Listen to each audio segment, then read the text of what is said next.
মানুষের মৌলিক অধিকার, মানুষ কথা বলবে, ঠিক কিনা বলুন? কথা বলার অধিকার ইসলাম দিয়েছে। কিভাবে দিল দেখেন। ওমর ইবনুল খাত্তাব রাদিয়াল্লাহু আনহুর সময়ে উনি ঘোষণা করলেন যে আল্লাহ রাসূলের স্ত্রীদের মোহরানা ছিল 10 থেকে 500 দিরহামের মধ্যে। সুতরাং হযরত ওমর ইবনুল খাত্তাব অর্ধটা পৃথিবীর শাসক তখন উনি খবর দিয়ে দিলেন কোন মহিলার স্ত্রীদের মোহরানা 400 দিরহামের বেশি হতে পারবে না। যখন এই ঘোষণা উনি দিলেন তখন একজন সাধারণ মহিলা দাঁড়িয়ে গেলেন। সুবহানাল্লাহ বলেন। আগে সাধারণ মহিলা দাঁড়িয়ে বলতেছেন, ইয়া আমিরাল মুমিনিন, আল্লাহ রাব্বুল আলামিন বলেছেন ওয়া আতাইতুম ইহদাহুন্না কিনতারান ফালা তাখুযু মিনহু শাইয়া।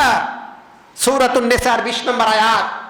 আল্লাহ রাব্বুল আলামিন বলেছেন তোমরা যদি মহিলাদেরকে মোহরানা হিসাবে কিনতার পর্যন্ত অঢেল সম্পদ দান করো, একটুকু সম্পদ তোমরা নিতে পারবে না। আল্লাহ বললেন অঢেল সম্পদ দেওয়ার কথা, আর আপনি 400 দেওয়ার নির্ধারণ করে দেওয়ার কি? হযরত ওমর রাদিয়াল্লাহু আনহু ভেগাচাকা খেয়ে গেলেন। কথা ঠিকই তো। সাধারণ একজন মহিলার কথা বলেন এবং বললেন আখতাতু উমর ওয়া উসিবাতিল ইমরাত। উমর ভুল করেছে, মহিলা ঠিক কথা বলেছে। সুবহানাল্লাহ বলেন। একজন কথা বলার অধিকার সাধারণ মহিলাকে দিয়েছে ইসলাম। শুধুমাত্র তাই নয়, হে ওমর ইবনুল খাত্তাব রাদিয়াল্লাহু আনহু অর্ধটা পৃথিবীর শাসক যখন খুতবা দিতে দাঁড়িয়েছে, ইয়েমেন থেকে পোশাক এসেছে রাষ্ট্রের সব মানুষের জন্য। আমাদের বঙ্গবন্ধুর সময় এক সময় কম্বল দিল কিনা আপনারা শুনেছেন। তো এই ইয়েমেন থেকে আসলো সকল নাগরিকের জন্য পোশাক কাপড় আসলো। সকল পোশাকগুলি একটা নির্দিষ্ট পরিমাণ পর্যন্ত ছিল, কিন্তু ওমর ইবনুল খাত্তাবের পোশাকটা অনেক লম্বা হয়ে গেছে। মসজিদে খুতবা দিতে উঠছেন, একজন বলতেছেন ইয়া আমিরাল মুমিনিন, আপনার খুতবা পরে শুনবো। কয় ঘটনা কি? কয় আমরা একই পোশাক দিয়ে আমাদের পোশাকটা হাঁটুর নিচ পর্যন্ত গেল, আর আপনার পোশাক হাঁটু যায় একদম অনেক দূর চলে গেছে। আপনি এই পোশাক পেলেন কোথায়? আপনাকে কে দিল? এই প্রশ্ন আর কি জবাব দেন, তারপরে আপনি খুতবা দেন। সুবহানাল্লাহ তাও বললেন না। বাড়িতে যাই বলি আমরা সুবহানাল্লাহ। ইসলামের রূপগুলি দেখেন কত চমৎকার, কত সুন্দর। সুবহানাল্লাহ বিহামদি।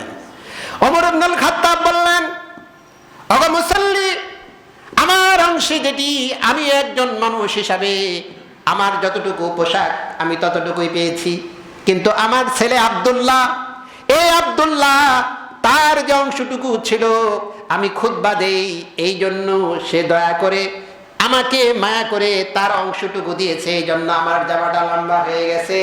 আমি প্রেসিডেন্ট হিসাবে তোমাদের থেকে 1 ইঞ্চি পর্যন্ত পোশাক বেশি নেই নাই। কথা বলার অধিকার ইসলাম দিয়েছে। হযরত ওমর ইবনে কয়টা কাহিনী শুনবেন। হযরত ওমর ইবনুল খাত্তাব রাস্তায় বের হয়েছেন মানুষের খবর নেওয়ার জন্য।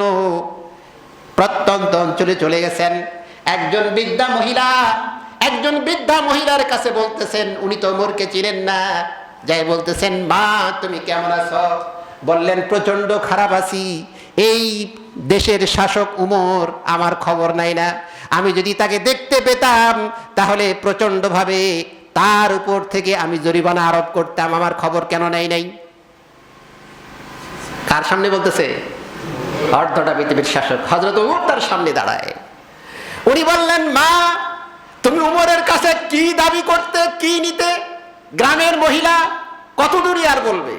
গ্রামের মহিলা বলতেছে আমাকে যে কষ্ট দিয়েছে আমার খবর নেন নাই এই প্রেসিডেন্ট ওমর, আমি যদি তাকে দেখতে পেতাম তাহলে আমার যে রাগ, সেই রাগ হিসাবে তার কাছে আমি জরিমানা করতাম। ওমর বলতেন কত টাকা, কত দিরহাম জরিমানা করতেন? উনি চট করে বলে ফেললেন 55 দিরহাম আমি তার কাছে জরিমানা নিয়ে তারপরে তাকে মাফ করতাম। হযরত ওমর তাড়াতাড়ি করে 55 দিরহাম ওই মহিলাকে দেওয়ার পরে বলতেছে বুড়িমা আমি সেই হতভাগা ওমর, এই 55 দিরহাম মা তোমার কাছে দিয়ে দিলাম, তুমি দয়া করে, আমি গুনাহগার, তোমার খবর নিতে দেরি হয়ে গেছে, তুমি কষ্ট পেয়েছো মা, তুমি যে দাবি করেছো 55 দিরহাম তাই দিলাম, তুমি ওমর, আমি গুনাহগার, আমাকে আজকে তুমি মা ক্ষমা করে দাও। আমার ভাইরা, ইসলাম সুন্দরভাবে মানুষের অধিকারগুলি আদায় করা শিক্ষা দিয়েছে। আজকে সেই বিশ্ব মানবাধিকার দিবস আমরা পালন করতেছি, একটার পর একটা কত মানবাধিকার যে চলে গেল। মানবাধিকার আজকে পালিয়ে পালিয়ে বেড়াচ্ছে, জোরে বলেন ঠিক কিনা?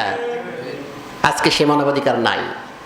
আমার ভাইরা, আসুন ইসলামের যে সুন্দর মানবাধিকার দিয়ে গেল, যে অধিকার দিয়ে গেল, বেঁচে থাকার অধিকার, সম্পদের অধিকার, কথা বলার অধিকার, তারপরে খেয়ে পড়ে থাকার অধিকার, সব ধরনের অধিকার যেগুলি দিয়ে গেল, এই অধিকার যদি আমরা বুঝতাম এবং সেগুলি যদি পালন করতাম, এই সমাজটা, এই দেশটা, গোটা বিশ্ব আজকে সোনার বিশ্ব পরিণত হয়ে যেত। আমরা আজকে এই কথাগুলি না জানার কারণে ওই ঠিকানাবিহীন নৌকার মতো আমরা ভাসতেছি। এদিকে যখন একটা দেখতেছি এদিকে যাই, এদিকে যখন দেখি এদিকে যাই। জোরে বলুন ঠিক কিনা?